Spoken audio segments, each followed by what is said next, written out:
Afternoon. So, Evgeny, I want to start with you.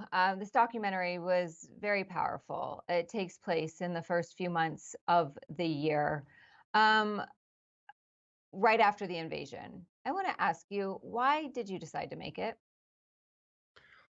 I think when the audience familiar with Winter on Fire, my first documentary that I covered Ukrainian uprising, or we can say Revolution of Dignity, Maidan, in 2013, 2014, I was witnessing the start of the war. And the start of the war was in 2014, February 20, when Putin lost his control over Ukraine and the former president Yanukovych fled the country. So I witnessed the start of the war. And in 2014, many of my friends asked me, will I be able to continue telling the story of the war? And I was inclining to give this chance to many filmmakers of Ukraine who are brilliant, whom I met during the Maidan uprising. And I was hoping that more and more movies will come out of there. But 8 years passed.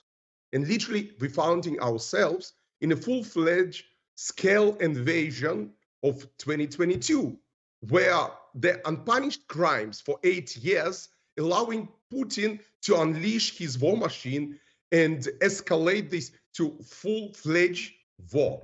And I even calling this the gates or the beginning of World War III. And that's what we witnessed in 22.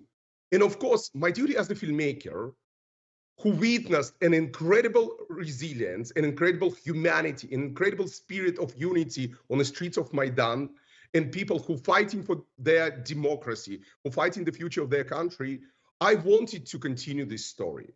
And immediately I initiated back the team that was filming Winter on Fire, and we started to cover this. Because for me, it was important to bring this war to the world, to show this war to the world, to give the voices to the people who were standing for the dignity of their country, who standing for the truth, and who were standing for the democracy. And that's why immediately I and my team in Ukraine, we started to document this war, and we continued for